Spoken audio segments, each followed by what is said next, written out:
여러분, 루터의 그 종교 개혁이 없었다면 우리의 이 예배 생활, 신앙 생활은 과연 어떠했을까요? 단순하게 생각을 해보면요, 루터의 종교 개혁이 없었다면 지금의 이 교회는 없을지도 모릅니다. 그리고 계속해서 그 로마 카톨릭의 거짓 교리를 믿으면서 면죄부를 사기 위해서 헛된 노력들을 하며 삶을 낭비하고 있을지도 모릅니다. 자, 그런데 이 루터의 종교 개혁은요, 이 루터의 아주 작은 깨달음으로부터 시작이 되었습니다. 이 종교 개혁자 루터는요, 수도원의 수도사였는데요. 루터는 어느 날 로마에 있는 스칼라 산타라고 하는 성당에 갔었습니다. 자, 거기에는 예수님께서 빌라도 앞에서 재판을 받으실 때에 올라가셨다라고 하는 계단이 있었습니다. 자, 이 계단이 왜 그 성당에 있는가 하면요, 이 28계단이 있는 그 나무로 된 계단을요, 콘스탄틴 대제의 어머니였던 헬레나가요, 그것을 뜯어다가 로마에 있는 그 스칼라 성당, 산타 성당에 갖다 놓은 것입니다. 지금도 가보면요, 성 요한 성당 바로 옆에 이 계단이 있는데요, 그 예배당 안에는요, 사람이 들어가서 예배하게 되어 있지 않고요, 그저 건물 하나만 지어놓고 그 한가운데에 그 계단이 놓여 있다고 합니다. 많은 사람이 그 계단을 너무나도 신성시하고 소중하게 여깁니다. 이 계단을 무릎으로 기어 오르내리면 내가 죄사함을 받는다. 심지어는 연옥에 있는 죄인도 여기서 기도하면, 이 계단을 오르면서 기도하면 구원을 받는다라고 그렇게 당시에는 가르치고 있었던 것입니다. 자, 이제 루터는요, 그 성당에 가서 이 계단을 무릎으로 기어 오르면서 계단마다 입을 맞추면서 올라가며 주기도문을 외우면서 계속해서 올라갑니다. 다 올라가서 보니까요, 아무것도 달라진 것이 없습니다. 이렇게 해서는 그의 죄가 용서함을 받을 수가 없고 아무런 문제도 해결받을 수 없다라는 그 사실을 깨달았습니다. 자, 그때 마치 큰 불빛을 보는 것처럼 어떤 말씀이 그의 귀에 들려왔습니다. 의인은 믿음으로 말미암아 살리라 라는 그 하나님의 말씀이었습니다. 믿음으로 말미암아 의롭다함을 얻는 것이지, 이까지 계단을 무릎으로 내가 아무리 오른다고 할지라도 죄사함을 받을 수 있는 것이 아니다라는 것을 깨달았던 것이죠. 여기서 루터는 중요한 것을 깨닫게 되었습니다. 오직 믿음으로, 오직 긍휼로, 오직 하나님의 은혜로 말미암아 의롭다함을 받는 것이 우리가 의롭게 살 수 있는 비결이고 우리가 구원받을 수 있는 유일한 길이다라는 것을 깨달았던 것이죠. 루터는요, 이 중요한 진리를 발견하고 나서 벌떡 일어나서요, 마침내 이 종교개혁에 큰 역사를 일으킬 수 있게 되었던 것입니다. 루터의 아주 작은 이 말씀에 대한 깨달음 가운데 하나님께서 일하셨고요, 하나님께서 일하심으로 이 종교개혁이라는 큰 역사를 이루게 하셨던 것입니다. 여러분, 루터가 종교개혁을 이루어낸 것이 아닙니다. 루터는요, 그저 하나님의 그 가능성만을 보고 그 말씀을 깨달았을 뿐이었는데, 하나님이 이 루터의 깨달음을 통하여서 일하셨고요, 이 종교개혁이라는 놀라운 역사를 이루게 하셨던 것입니다. 여러분, 하나님은요, 이처럼 우리의 삶을 통하여 일하시는 분이십니다. 우리의 꿈과 그 믿음과 기도를 통하여서 일하시고요, 하나님의 그 뜻을 우리의 그 모든 삶을 통해서 이루어 가시는 것이죠. 오늘 말씀에도 보면요, 우리의 삶을 통하여서 놀랍게 일하시는 그 믿음의 현장을 볼 수가 있습니다. 엘리사의 제자였던 한 선지생도가 있었는데요, 이 선지생도가 젊은 나이에 죽게 되었습니다. 그 죽은 가정에 과부와 두 아이가 함께 살고 있었습니다. 자, 그런데 그 가정에 빚이 있었는데요, 빚쟁이가 날마다 찾아와서 빚을 갚지 않으면 두 아이를 종으로 데려가겠다라고 말했다는 것입니다. 그 여인은요, 지금 자신의 이 어려운 상황을 엘리사를 찾아와서 부르짖어 얘기하고 있는 것입니다. 여러분, 이 과부가 엘리사를 왜 찾아왔겠습니까? 자신의 그런 어려운 상황을 이 엘리사에게 얘기하면 이 엘리사는 반드시 자신의 이 문제를 해결할 수 있을 것이다, 해결될 거라는 그 가능성을 엘리사에게서 보았기 때문에 찾아왔던 것입니다. 이 과부는요, 엘리사가 믿고 따르는 그 하나님의 능력을 의지했던 것이죠. 여러분, 우리도 살다 보면 어려운 일들과 문제들을 만나게 됩니다. 어떤 성도님들은요, 사업하던 그 사업이 부도가 나서 한순간에 길거리로 나앉게 되는 그런 어려운 상황을 맞이하게 되기도 합니다. 또 어떤 성도님들은 건강하게 생활을 잘 하시다가요, 갑자기 시한부 판정을 받기도 하고요. 또 불의의 교통사고로 꼼짝 못하고 병원 신세를 지기도 합니다. 심지어 죽음에 이르기도 하는 것이죠. 또 어떤 성도님들은요, 자녀 때문에 자녀가 방황하고 나쁜 친구들과 어울리고 하나님과 자꾸만 멀어지고 있을 때 너무나도 속상해하고 마음 아파합니다. 어찌할 바를 모르는 것이죠. 자, 그런데 우리는요, 이런 어려움과 문제들이 생겼을 때 과연 누구를 찾고 있습니까? 누구에게 과연 이런 어려움들과 문제들을 하소연하고 있습니까? 과연 누구를 의지하고 있습니까? 과연 누구의 가능성을 바라보고 있는가 하는 것이죠. 오늘 이 말씀을 통해서 우리가 삶의 중요한 지혜를 얻기를 간절히 소원하는데요. 첫 번째로 솔직한 기도가 우리에게 필요하다는 것입니다. 2절 말씀을 우리 함께 읽어보도록 하겠습니다. 시작. 엘리사가 그에게 이르되 내가 너를 위하여 어떻게 하랴? 내 집에 무엇이 있는지 내게 말하라. 그가 이르되 계집종의 집에 기름 한 그릇 외에는 아무것도 없나이다 하니. 아멘. 자, 엘리사는요, 이 여인에게 물었습니다. 집에 무엇이 있는지 내게 말해보라. 자, 그랬더니요, 이 여인은요, 그 질문에 대해서 솔직하게 대답을 했습니다. 집에 기름 한 그릇 외에는 아무것도 없습니다 라고 대답을 했습니다. 이 엘리사는요, 여인의 그 솔직한 대답에서 희망을 보았습니다.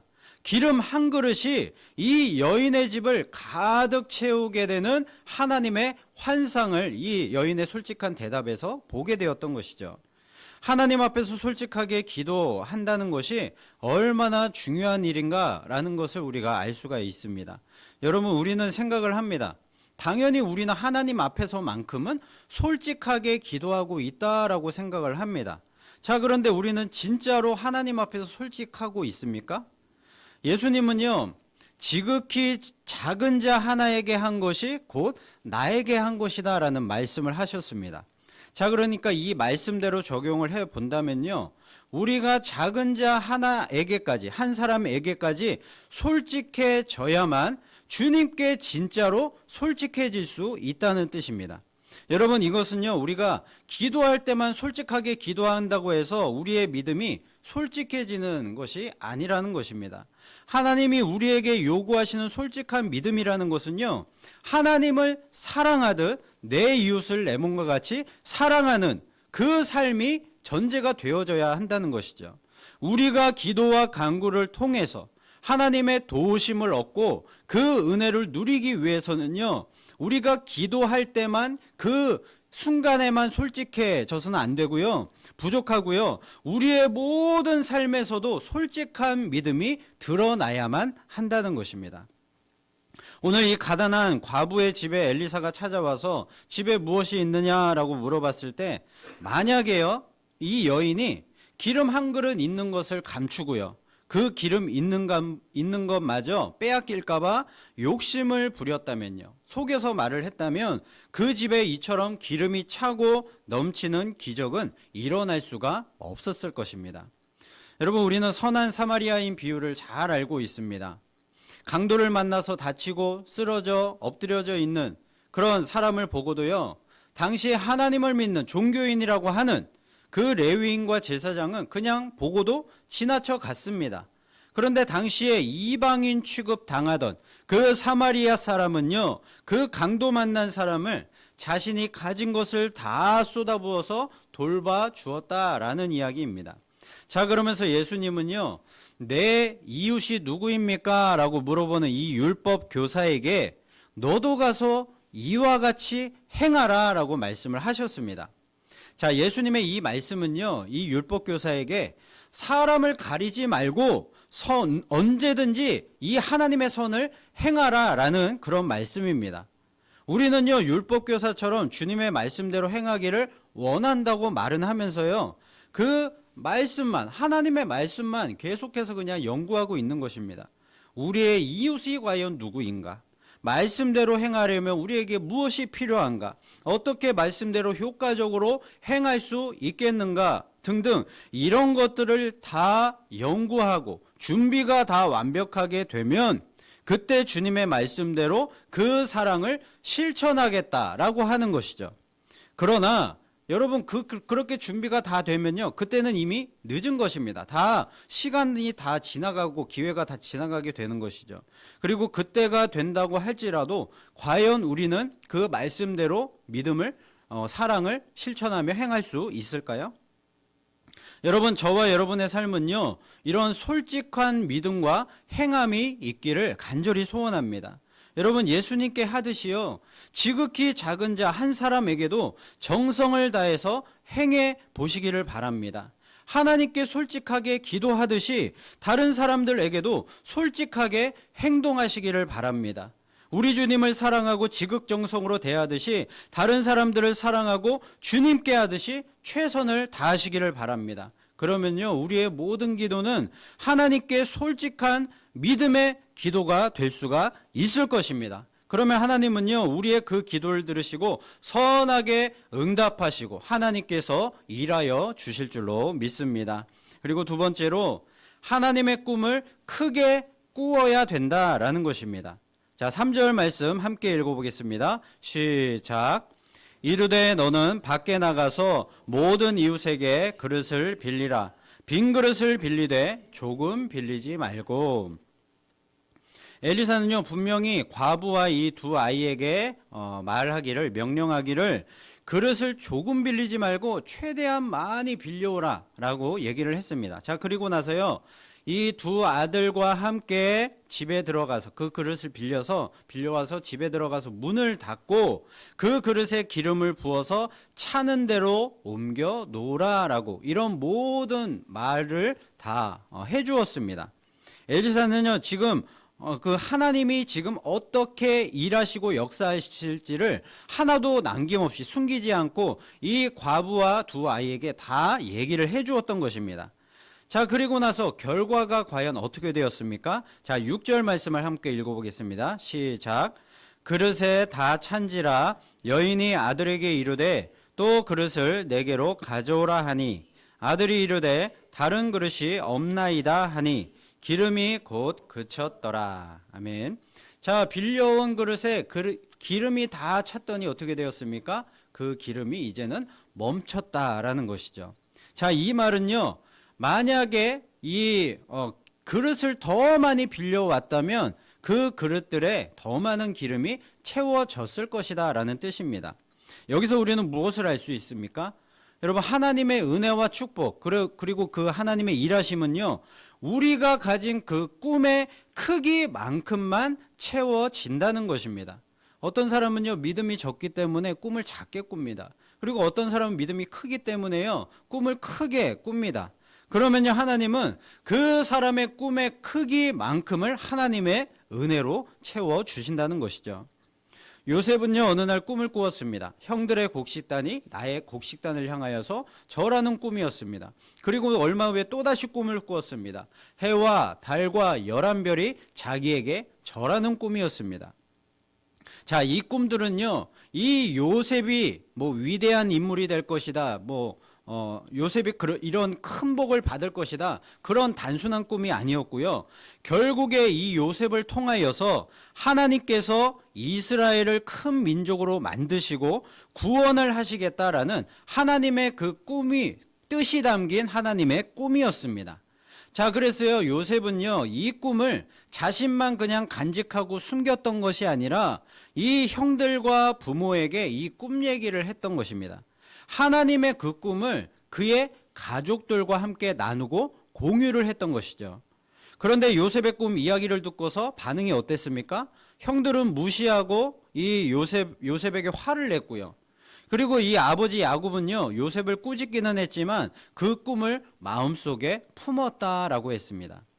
저는요, 요셉이 꾼 꿈이 요셉 한 사람에게만 준 것이 아니라 야곱의 가족 모두에게 주신 하나님의 꿈이었다라고 믿습니다. 자, 그런데 요셉은요, 하나님의 그 꿈을 큰 그런 그릇에 담았기 때문에 하나님께서 요셉의 그 믿음대로, 꿈꾼대로 다 채워주셨던 것이죠. 그러나 요셉의 형들은 하나님의 꿈을 무시해버리고 전혀 그 그릇조차 준비하지 않았기 때문에요, 하나님은 그들에게 채워주실 은혜가 없었던 것입니다. 자, 그래도 자비로우신 하나님께서는요, 이 요셉을 통하여서 부스러기 은혜들을 이 형들에게 부어주셨던 것입니다. 여러분, 하나님의 꿈을 크게 꾸시기 바랍니다. 그리고 믿음의 그릇을 크게 준비하시기를 바랍니다. 그러면요, 하나님이 다 채워주실 것입니다. 저도 이제 하나님의 꿈을 정말로 크게 꾸어보기로 결단을 했습니다. 이 다니엘 기도에서 나와서 간증하신 인도의 전던 선교사님이 나오셨는데요. 인도의 교회를 개척하시면서 이제 비전을 세웠는데 기독교 인구가 0.18%밖에 안 되는 이 인도 땅에서 그 복음의 불모지에서 이 교회를 세우면서 이러한 비전을 세웠다고 합니다. 성도 10,000명, 그리고 리더들 2,000명, 그리고 선교사 300명을 파송하겠다라는 이런 놀라운 비전을 세웠다는 것입니다. 저는 그 이야기를 들으면서요, 순간 충격을 받았고요. 그리고 그 복음의 불모진 인도에서도 그렇게 큰 비전을 갖고 그렇게 선포하는 이와 같은 그런 분들이 계시는데, 저는 우리 교회에 대한 이런 큰 비전을 갖지 못한 것에 대해서 너무나도 제 자신이 부끄러워졌습니다. 자, 이 부끄러움은요, 하나님의 그 능력과 가능성이 이 정도밖에 안 된다라고 내 스스로 제안했던 것에 대한 그런 자책과 부끄러움인 것입니다. 저는 회개를 했습니다. 저는 우리 교회가 그저 검단 지역에 있는 교회들 중에 하나로 그냥 적당히 성도들 있고, 그리고 적당히 예배도 잘 드리고 전도도 그냥 그럭저럭 하면서 이 지역사회를 나름 또 잘 섬기는 그런 사역도 감당하면서 그렇게 적당히 모나지 않는 교회로만 되었으면 좋겠다, 그런 아니라고 교만한 생각을 가지고 있었던 것이죠. 그러한 생각을 가지고 있었기 때문에 저는 회개를 했습니다. 이제는 하나님의 가능성과 그 무한하신 능력을 저의 작은 생각과 저의 작은 믿음으로 제한하지 않겠습니다. 이제는 우리 교회가 하나님의 꿈을 더 크게 꾸고 믿음의 그릇을 크게 준비하면 하나님께서 그 그릇을 다 은혜로 채우시고 일하실 것을 믿겠습니다. 이렇게 다짐하면서 기도를 했습니다. 자, 그래서 우리 교회도 이제 구체적이고 큰 비전을 함께 세워 나가기를 소원합니다. 1차적으로는 검단 지역의 이 복음화를 위한 비전이 되겠지만요, 이 지역에만 머무르는 것이 아니고요, 우리나라와 전 세계를 향한 그 비전을 세우기를 원합니다. 그래서요, 하나님의 꿈을 크게 가지기를 소원합니다. 이것이 가능한 이유는요, 하나님의 꿈이라는 것은요, 제가 이루는 것이 아니고요, 하나님이 이루실 것이기 때문에, 하나님의 꿈은 하나님이 반드시 이루어내실 것이기 때문에 이러한 모든 이 비전들을, 꿈들을 우리가 가질 수가 있는 것이죠. 여러분, 꿈을 꾸지 않으면 아무것도 이루어지지가 않습니다. 우리가 하나님의 꿈을 꾸는 그 순간 하나님은 그 꿈을 통하여서 일하시기 시작하실 것입니다. 우리가 작은 꿈을 꾸면 하나님은 작게 그만큼만 일하실 것이고요, 우리가 큰 꿈을 꾸면요, 하나님은 크게 일하실 것입니다. 여러분, 하나님의 능력과 가능성을 제한하지 마시고요, 하나님의 꿈을 더욱더 크게 꾸시기를 바랍니다. 그리고 하나님의 은혜를 담을 그 커다란 믿음의 그릇을 준비하시기를 바랍니다. 하나님께서 그 큰 그릇을 다 은혜와 축복으로 채워 주실 줄로 믿습니다. 그리고 세 번째로, 하나님의 은혜라는 것은요, 차고 넘침이 있다는 사실입니다. 7절 말씀을 함께 읽어보겠습니다. 시작. 그 여인이 하나님의 사람에게 나아가서 말하니 그가 이르되 너는 가서 기름을 팔아 빚을 갚고 남은 것으로 너와 내 두 아들이 생활하라 하였더라. 아멘.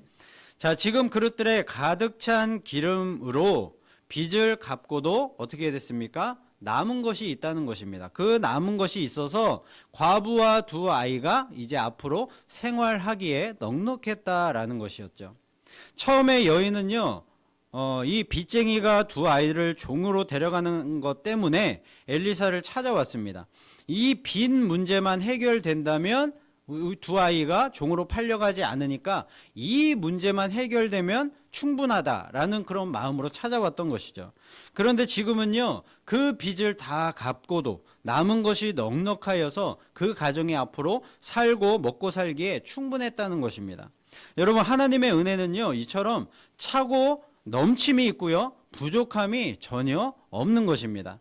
우리의 모든 상황과 마음의 생각까지도 다 아시는 주님이시기 때문에요, 우리가 미처 간구하지 못한 것까지도 모든 것을 하나님의 은혜로 충만하게 채워 주시는 것이죠. 바울에게는요, 육체의 가시가 있었습니다. 바울은요, 그것 때문에 자신의 그런 복음 사명, 그 복음 사역이 방해가 된다고 생각을 해서요, 하나님께 3번이나 이것을 제하여 달라고, 고쳐달라고, 이 병을 고쳐달라고 간구를 했습니다. 그러나 하나님의 대답은요, 내 은혜가 너에게 족하도다, 이런 대답이었습니다. 바울은요, 하나님의 그 대답을 듣고 깨달았습니다. 내가 약할 그때에 오히려 하나님의 은혜로 내가 더욱더 강해질 수 있구나라는 것을 깨달았습니다.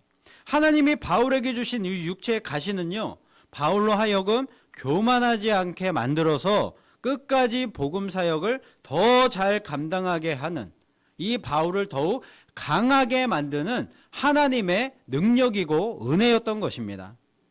하나님은요, 바울의 이 약함과 부족함을 이미 다 알고 계셨고요, 이 육체의 가시라는 하나님의 은혜를 충만하게 이 바울의 삶 가운데 채워 주셨던 것입니다. 여러분, 하나님의 손은요, 결코 짧지 않습니다. 하나님의 손이 짧아서 우리를 구원하지 못하는 것이 아니고요, 우리가 하나님의 구원을 믿지 않기 때문에 구원을 받지 못하는 것입니다.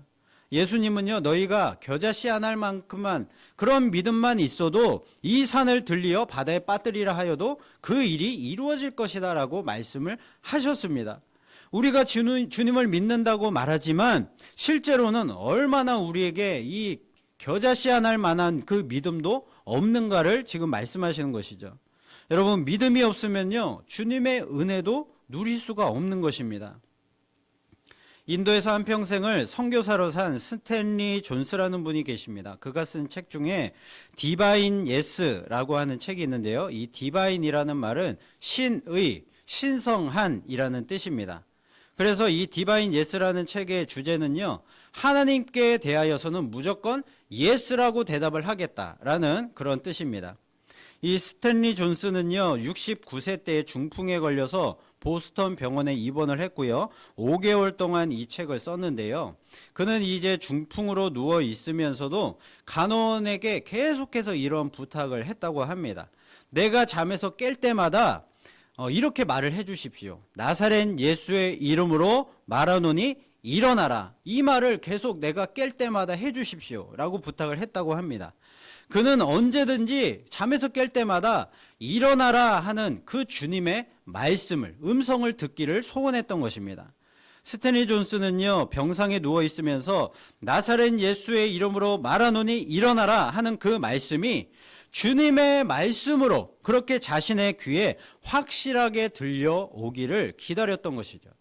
실제로 그는요, 그렇게 그가 일어날 때 주님의 그 말씀을 듣고 일어날 수가 있었고요, 중풍을 이겨내고 일어날 수가 있었고요, 그 후로 20년 동안을 계속해서 선교사로 잘 사역하는 은혜를 입게 되었다고 합니다. 자, 이번에 다니엘 기도에서 간증하신 이요셉 작가라는 분이 계십니다. 사진 작가이신데요, 책도 쓰시고 백석대 교수로 지금 열심히 이렇게 재직하고 계시는데요, 그런데 이분이 젊었을 때는요, 정말 많이 힘들고 어려웠다고 합니다. 돈이 없으니까 지하 방을 얻었는데요, 방에 곰팡이가 검게 가득 피어있는 곳에서 살 수밖에 없었고요, 비가 오면 그곳이 침수가 돼서 장판을 다 그때마다 걷어내고 보일러를 하루 종일 틀어서 며칠 동안 그 바닥을 다 말려야만 했다고 합니다.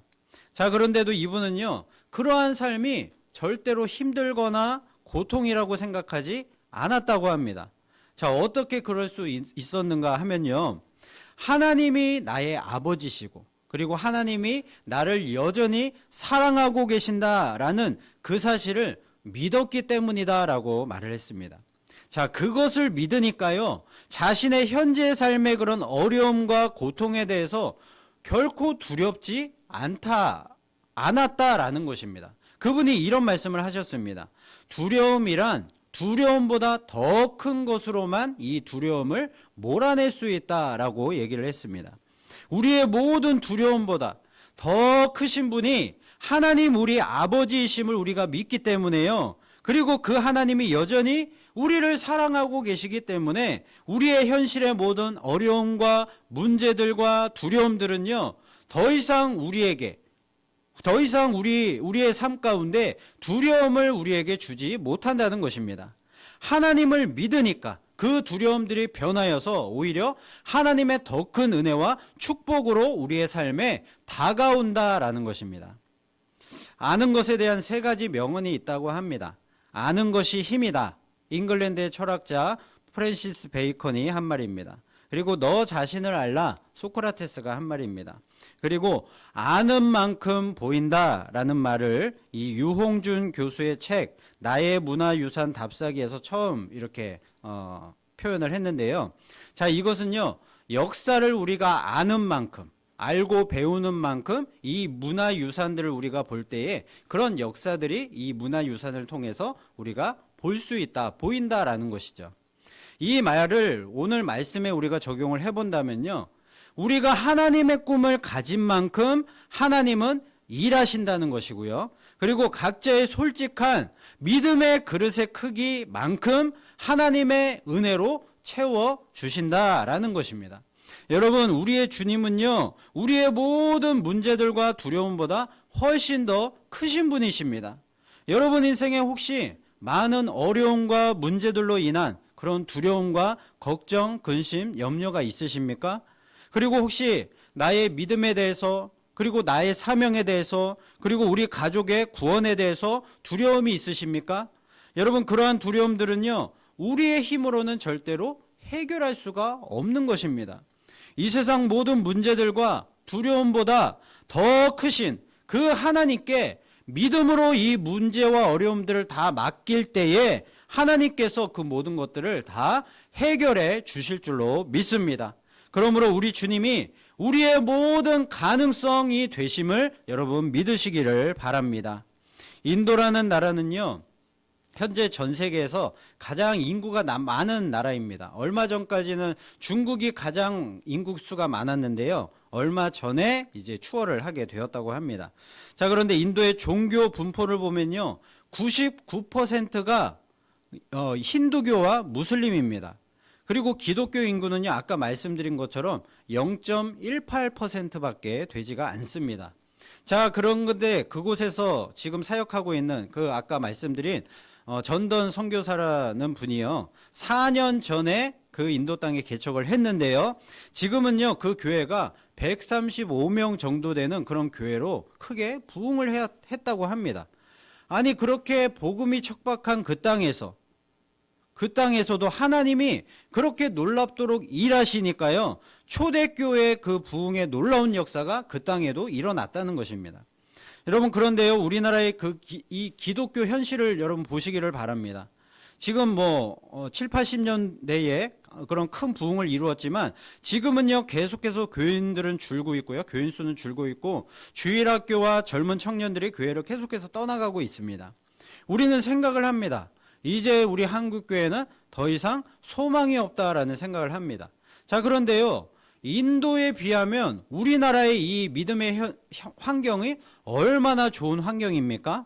예수님을 믿는다고 해서 생명의 위협을 받는 일은 절대로 없고요, 불이익을 당할 일도 없습니다.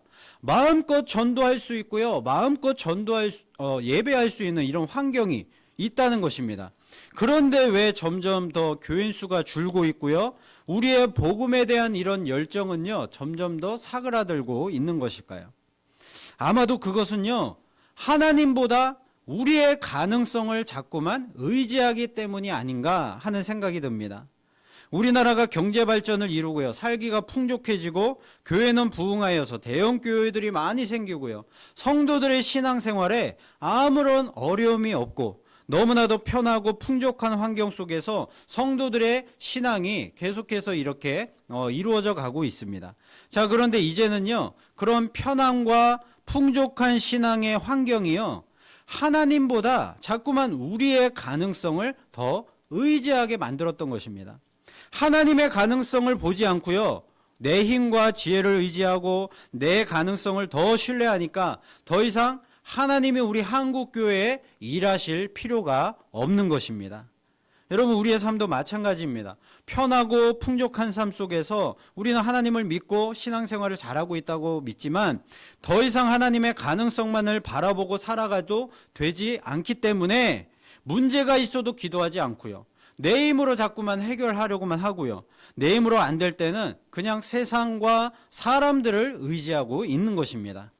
오늘 말씀에 나오는 이 죽은 선지생도의 아내가요, 만약에 풍족한 삶을 살고 있었다면 이런 귀한 기적의 체험을, 하나님의 그 능력의 체험을 할 수가 있었을까요? 자신의 힘으로 그 빚 문제를 해결할 수 있었다면 이 여인이 엘리사를 찾아오는 일도 없었을 것입니다. 오늘 이 여인에게는요, 가난하고 지금 돈이 없어서 자신의 두 아이가 종으로 팔려가게 되었던 그 위기가요, 오히려 그녀의 가정에 하나님의 구원과 은혜가 충만케 임하는 기적과도 같은 기회가 되었던 것입니다. 저도 우리 교회를 위해서 계속 기도하고 있는데요, 오늘 말씀을 준비하면서 오히려 이러한 상황들의, 어려움의 상황들에 감사하기로 했습니다. 왜냐하면 지금 우리 교회의 현실은 내 힘과 지혜보다는요, 하나님의 가능성만을 더욱 의지하고 믿음으로만 나아갈 수밖에 없는 그러한 상황이기 때문에, 그래서요, 앞으로 우리 교회 가운데 일하실 그런 크신 하나님의 일하심을 더욱 기대하며 감사할 수 있다는 것이죠. 여러분, 우리의 삶에 궁핍함과 고난과 시련의 문제들이 있음에 오히려 여러분 감사하시기를 바랍니다. 그런 고난과 고통과 어려움들을 통해서 하나님의 은혜를 우리가 더욱더 풍성히 누릴 수가 있는 것입니다. 여러분, 이제는요, 오직 우리의 모든 가능성이 되시는 그 하나님께 여러분의 두려움과 여러분의 어려움들과 모든 삶의 문제들을 다 맡겨보시기를 바랍니다. 그러면 하나님께서 그때부터 우리를 대신하여 하나님의 그 능력으로 크신 하나님께서 일하실 줄로 믿습니다. 여러분, 우리 인간은요, 먹어야 삽니다. 그리고 먹으면요, 반드시 배설을 해야 되죠. 그리고 이 배설물들에서는 지독한 그런 냄새가 납니다. 그리고 인간은 누구나 죽습니다. 죽으면 모든 사람은요, 다 똑같이 흙으로 돌아가게 됩니다. 결국 인간의 사는 모습은요, 다 똑같다는 것이죠. 똑같이 살다가 결국에는 똑같이 죽는 것입니다. 사람의 처음과 끝은요, 가난한 자나 부한 자나 다 똑같은 것입니다. 그러나 사람의 끝을 다르게 만드는 것이 하나 있습니다. 그것은 바로 우리의 믿음입니다. 하나님만이 우리의 모든 가능성이심을 믿는 그 믿음이 우리의 마지막, 그 결국을 다르게 만드는 것입니다. 여러분, 오직 우리 아버지 되시는 하나님만이 우리의 모든 가능성이심을 믿으시기를 바랍니다. 그리고 절대로 세상의 가능성이나 나의 가능성을 의지하지 마시고요, 하나님의 그 가능성만을 바라보고 의지하여서 하나님의 은혜를 풍성하게 받아 누리고 믿음의 결국 영혼의 구원을 얻는 인생의 성공자들 다 되시기를 예수님의 이름으로 축원을 드립니다.